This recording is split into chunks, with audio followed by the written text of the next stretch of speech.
Hello friends, my name is Dr. Arpit Kalia and I welcome you all on my YouTube channel Bright Academy, the home of success. तो सबसे पहले तो मैं आपको मेरी NEET PG की preparation के टाइम की एक बात बताना चाहता हूँ। जब मैं अपनी नीट पीजी की प्रिपरेशन करता था तो मैं काफ़ी सारे स्टूडेंट के मुँह से ये बात सुनी कि यार रिवीजन तो सितंबर आने के बाद शुरू होता है। यार मुझे समझ में आता था ऐसा क्यों होता है, क्या सितंबर में कुछ जादू होता है क्या कि अच्छे से रिवीजन होता है, या फिर मुझे समझ में नहीं आता था। यार सितंबर का कुछ ऐसा है नहीं कि यार सितंबर से ही रिवीजन स्टार्ट करना है, आप उसके पहले भी कर सकते हो, किसी ने मना नहीं किया आपको। तो आज हम इसी टॉपिक के बारे में बात करने वाले हैं। आज मैं डॉक्टर अर्पित कालिया और मेरे साथ मेरे 3 friends BJ medical college Ahmedabad के रेसिडेंट डॉक्टर, जिन्हें अभी अभी नीट पीजी 2020 की एग्ज़ाम के बाद एडमिशन मिला है, वो सब आपको आज बताने वाले हैं कि रिवीजन किस तरह से प्लान करना चाहिए आपको और आपकी रिवीजन की स्ट्रेटजी क्या रहनी चाहिए, राइट। तो मेरे साथ हैं doctor Viraj Desai, doctor Smit Patel, doctor Prithvi Vaishnav and me doctor Arpit Kalia. आज हम चारों आपको बताने वाले हैं कि रिवीजन किस तरह से प्लान करना चाहिए और आपकी स्ट्रेटजी क्या रहनी चाहिए रिवीजन की, ताकि आपको नीट पीजी की एग्ज़ाम में मैक्सिमम बेनिफिट हो सके, right. So let's start this video.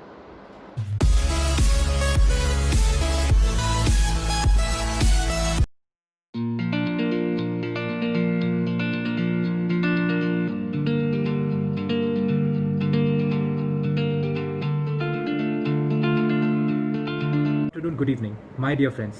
I am Virat Desai and I have secured an All India rank of 1956 in NEET PG 2020 and I am currently pursuing general surgery in BJ Medical College, Ahmedabad. I would like to share with you my strategy of revision while I was preparing for NEET PG. So now that it's June, majority of you would have done their first reading. If not, don't worry, you still have some time. Now, after you've done your first reading, you would know where all your information is. You've worked hard, you've made your notes, and you've compiled all the information available to you in one place. Now the question in your mind is, how do we proceed further? The key is revision. From July onwards till Jan 5th, 2021, the only thing that you need to do is revise, revise, and revise, because that is going to help you get your dream branch and also help you prevent making silly mistakes. So how do we proceed about revision? The first thing is, how many revisions should I do? On an average, every topper or every student has to aim for 4 to 5 revisions, and that's what I did. The first reading is now done. The second reading has to be done from July to September, third reading from October and November, and the fourth and fifth reading is in December, 15 days each. And trust me, my friends, the last revision that you've done in the last 15 days before NEET will help you the maximum while you're giving your NEET exam, and you'll remember those days and be thankful to yourself. Now, how did I go about this reading? Is by revising the notes that you've made with all the hard work that you've put in the first reading. You don't have to run to get new information every time you read. And every time you read, the number of days that you've given a subject has to reduce as far as possible. Now, how did I go about my revision? Say, for example, the first reading that I did was in Pharmac, and I'd like to start with Pharmac. So in the first reading, I've compiled all the information that was available to me in my notes. And in the second reading, I would like to do is I would give a test first before I start the subject. So I would know where do I stand in that, what are my weaker topics, and what are my topics which are relatively stronger. Remember, my friends, we don't have to be an expert in all the 19 subjects. That we'll do in our PG. We need to be efficient enough and sufficient knowledge about all subjects so that we can solve MCQs. So I used to give a test in the morning, and then I used to make a list of weak and strong topics in that subject, and I used to work on the weak topics first and then the strong topics, so that all the topics are at the same level. There is a plateau, but not a trough and ebb. Trough and ebb shouldn't be there. Also, believe in yourself. Don't let go of any belief that you've had. You might forget initially in your second and third reading about the things that you've read, but don't worry, it happens with everyone. Silly mistakes will help you get less marks. Revision will help you get your dream branch. So decide. Thank you.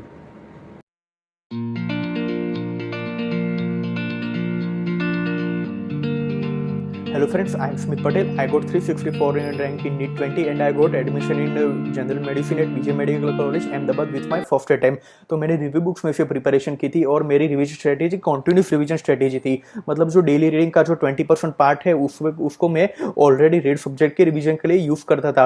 और उस subject का revision मैं कैसे करता था कि उस जो टॉपिक वीक हो और इंपॉर्टेंट हो उसका रीडिंग मैं बार बार करता था. अगर कोई टॉपिक मुझे अच्छी तरीके से आता है या फिर मतलब उतना इंपॉर्टेंट नहीं है तो उसका रिवीजन बार बार करने की जरूरत नहीं है. और दूसरा इंपॉर्टेंट होता है डेली एमसीक्यू प्रैक्टिस. तो मतलब मैं डेली 150 एमसीक्यू प्रैक्टिस करता था. उसमें से आधे एमसीक्यू जो मैंने आज के टॉपिक रीडिंग किए है उसके करता था और आधे एमसीक्यू जो मैंने ऑलरेडी खत्म कर चुका हूँ जो सब्जेक्ट उसके लिए करता था. और मतलब इस तरीके से मेरा फर्स्ट रीडिंग अराउंड जून जुलाई में खत्म हुआ था. पर अगर आप कंटिन्यूसली डेली रिवीजन कर रहे हैं तो आपको फर्स्ट रीडिंग अगर नवंबर में भी खत्म होता है तो फिर भी आप अच्छा स्कोर कर सकते हैं. तो और सबसे क्रूशियल होता है लास्ट दिसंबर मंथ. उसमें आपको सारे के सारे सब्जेक्ट रिवीजन करने होते हैं. तो उसके मतलब जो दिसंबर का स्टार्टिंग था उसमें मैंने जो कंसेप्चुअल सब्जेक्ट्स रिवाइज किए थे जैसे कि मेडिसिन, सर्जरी और फिजियोलॉजी. और जो मिड दिसंबर था वो जो मिड दिसंबर में मैंने जो मेरे स्ट्रॉन्ग सब्जेक्ट रिवाइज किए थे जैसे कि फार्मेक, पैथो और माइक्रो. और दिसंबर एंड में मैंने वीक सब्जेक्ट रिवाइज किए थे जैसे कि एनेट और बायोकेम. तो इस तरह से आप अपना लास्ट दिसंबर में सारे के सारे सब्जेक्ट रिवीजन करने होते हैं. और दूसरा इंपॉर्टेंट होता है आपको सोशल मीडिया के थ्रू रिवीजन नहीं करना चाहिए क्योंकि आप देखेंगे लास्ट मंथ में जैसे कि कुछ वीडियोस और डेली टॉपिक के जरिए आप प्रोफेसर रिवीजन करवाते हैं सोशल मीडिया पे. पर वो मेरे हिसाब से उतनी अच्छी स्ट्रेटेजी नहीं है. आपको सिर्फ और सिर्फ अपनी खुद की स्ट्रेटेजी के हिसाब से ही रिवीजन करना चाहिए. तो thank you guys.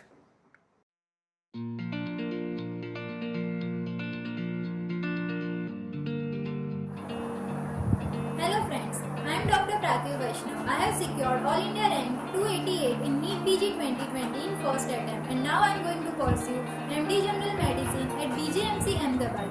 I am going to share some of the useful information for preparation of NEET PG.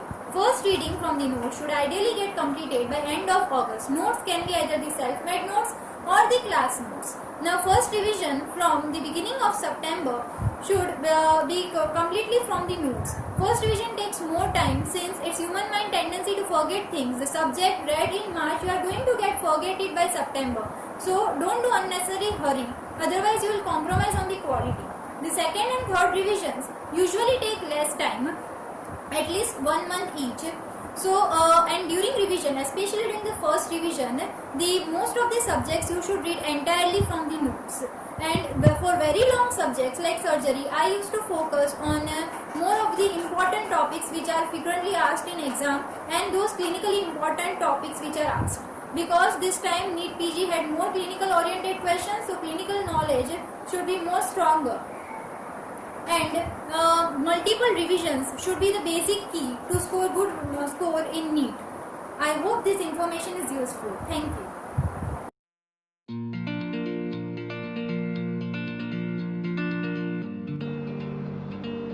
Hello friends, I am Dr. Arpit Kalia and I have done my UG from AMC Medical College, Maninagar, Ahmedabad, and I have secured 2184 rank in NEET PG 2020 with my first attempt.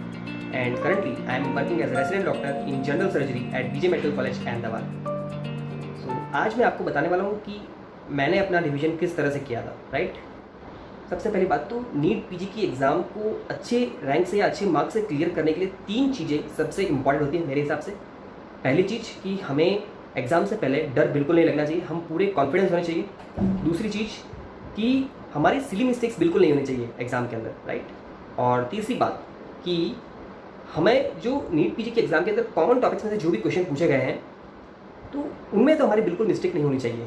अगर इन 3 topic के बारे में, इन 3 points के बारे में ध्यान रखा जाए प्रिपरेशन करते टाइम तो कोई भी नहीं रोक सकता कि हमारा नीट पीजी के एग्ज़ाम में अच्छा रैंक आए, राइट? अच्छा रैंक आएगा अगर इन 3 पॉइंट्स का ध्यान रख लिया तो, राइट? तो ये कब हो पाएगा कि जब हम एग्ज़ाम के 20 दिन पहले पूरा का पूरा 19 सब्जेक्ट का कोर्स एक बार कंप्लीट कर दें, राइट? सही सुना आपने. 15 दिसंबर से, सपोज 5 जनवरी को नीट पीजी के एग्ज़ाम है तो 15 दिसंबर से लेकर 5 जनवरी के बीच में आपको 19 सब्जेक्ट का रिवीजन एक बार कंप्लीट कर देना है. प्लस जो भी उन 19 सब्जेक्ट में से जो भी पॉइंट्स आपको टफ लगते हैं या फिर जो भी वॉलेटाइल थिंग्स हैं लाइक एनाटॉमी के रिलेशनशिप्स हैं, कोई भी नर्व के रिलेशन है, मसल के रिलेशन है, फिर बायोकेमिस्ट्री जैसा सब्जेक्ट है, फॉरेंसिक मेडिसिन की आईपीसी और ये सब चीज़ें हैं, जो भी वॉलेटाइल, जो भी चीज़ आपको टफ लगती है, वॉलेटाइल लगती है, ईसीजी है, इमेजेस है रेडियोलॉजी की, सर्जरी की, तो ये सब आपको 5 दिनों के अंदर देखना है, एग्जाम के पहले के 4 से 5 दिनों के अंदर। और ये सब कब हो पाएगा कि जब आप अभी से, आज से रिवीजन करना स्टार्ट करेंगे। ऐसा कुछ है नहीं सितंबर से ही रिवीजन स्टार्ट करना चाहिए, ऐसा कुछ नहीं है, राइट। कुछ उससे कुछ बेनिफिट नहीं होगा।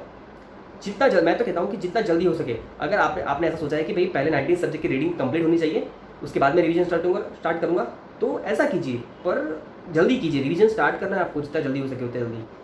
तो जितनी ज़्यादा बार आप रिवाइज करोगे उतना ही ज़्यादा आपको नीट पीजी के एग्ज़ाम में बेनिफिट होगा, राइट। एक हमारे ब्रेन की एक प्रोसेस होती है कि जो चीज़ हमारे लिए इम्पॉर्टेंट होती है वो ब्रेन लॉन्ग टर्म मेमोरी में स्टोर कर देता है।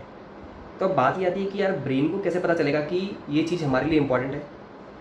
वो हमें बताना पड़ेगा, भैया ब्रेन ये चीज़ बहुत इंपॉर्टेंट है, इसे मुझे याद रखना है। वो हमें बताना पड़ेगा।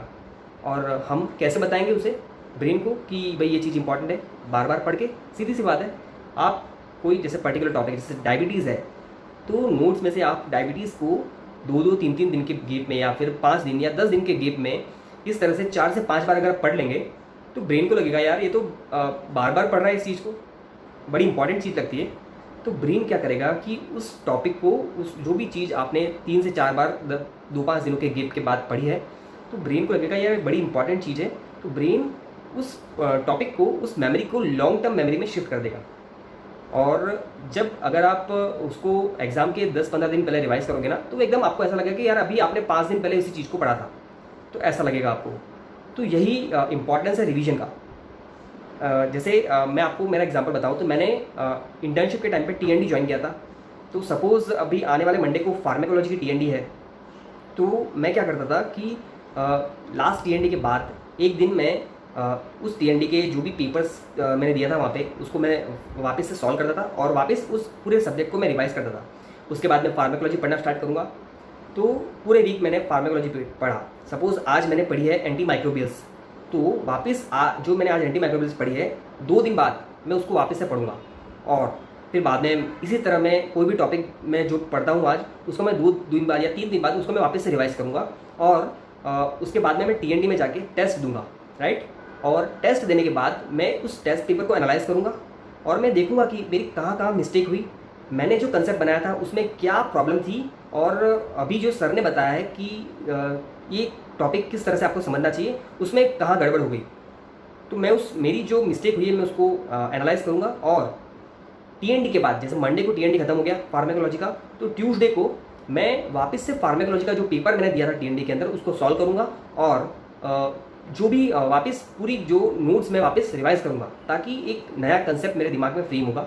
लाइक जो भी किस तरह से एग्जामिनर क्वेश्चन सेट करता है, या एग्जामिनर का माइंडसेट क्या है, वो मुझे टीएनडी का पेपर देने के बाद पता चल गया कि भाई इस तरह से क्वेश्चन पूछे जाते हैं। तो मेरा माइंडसेट पूरा चेंज हो जाएगा कोई भी पर्टिकुलर टॉपिक के बारे में, और मैं उस टॉपिक को एग्जामिनर के माइंडसेट से वापस पढ़ूंगा, तो उससे मुझे काफ़ी बेनिफिट होगा। तो इस तरह से आप देखेंगे कि 7 दिनों के अंदर 3 बार मैंने पर्टिकुलर टॉपिक को रिवाइज कर लिया। अब वापस चौथी और 5वीं बार मुझे रिवाइज करना है। तो अब मैं क्या करूँगा कि जैसे आने वाले वीक्स के अंदर बहुत सारी टीएनडीज आएंगी, तो उसमें क्या होगा, जैसे सपोज कोई माइनर सब्जेक्ट की टीएनडी आ गई, जैसे साइकेट्री का या डर्मेटोलॉजी का टीएनडी आ गया, तो ऐसा तो है नहीं कि 7 दिन चाहिए डर्मेटोलॉजी को पढ़ने के लिए या साइकेट्री को पढ़ने के लिए 7 दिन चाहिए, 2 या 3 दिन में कंप्लीट हो जाता है। तो उसके बाद जो 2 या 3 दिन बचते हैं उन 7 दिनों में से, तो उन 2-3 दिन के अंदर मैं जो पहले मेरे सब्जेक्ट कंप्लीट हो चुके हैं, जैसे फार्मेकोलॉजी, और उसके पहले जो मेरे सब्जेक्ट कंप्लीट हो चुके हैं, उनको मैं एक बार फिर से रिवाइज करूँगा, राइट। तो इससे मेरा चौथा रिवीजन हो गया। तो नीट पीजी की प्रिपरेशन का मेन फंडा यही है कि आप कितनी ज़्यादा बार रिवाइज करते हो। आप जितनी ज़्यादा बार रिवाइज करोगे उतना ही ज़्यादा आपको नीट पीजी के एग्ज़ाम में बेनिफिट होने वाला है, राइट। तो इस तरह से कुछ थी मेरी टाइमलाइन कि 1 सितंबर से लेकर 13 अक्टूबर, जो कि हमारी सीबीटी की डेट थी, तब तक मैंने 1.5 टाइम रिवीजन किया था। और 13 अक्टूबर से लेकर 1 दिसंबर तक, जो हमारी दूसरी सीबीटी की डेट थी, तब तक मैंने वापस से 1.5 टाइम रिवीजन किया था। और इस तरह से 3 महीने के टाइम पीरियड के अंदर मैंने 3 रिवीजन कंप्लीट कर दिए थे। और उसके बाद में दिसंबर में मैंने 2 बार रिवीजन किया था। 1 दिसंबर से लेके 15 दिसंबर तक मैंने एक बार रिवीजन किया, और 15 दिसंबर से लेके 30 दिसंबर तक मैंने वापस दूसरी बार रिवीजन किया। तो इस तरह से आप जितनी ज़्यादा बार रिवाइज करोगे, जितना उस टॉपिक को अच्छी तरह से समझोगे, उतना ही आपको नीट पीजी के एग्ज़ाम में बेनिफिट होने वाला है, राइट। तो इस तरह से मैंने रिवीजन किया था। So in last part of video मैं doctor Viraj Desai, doctor Smit Patel, doctor Prithvi Vaishnav and doctor Harshil Shukla का थैंक्स कहना चाहूँगा कि उन्होंने इस वीडियो को बनाने में मेरी मदद की और अपने अपने पॉइंट ऑफ व्यू बताए रिवीजन के बारे में, right. So that's all for this video. Thank you so much. Keep revising and keep studying. All the very best.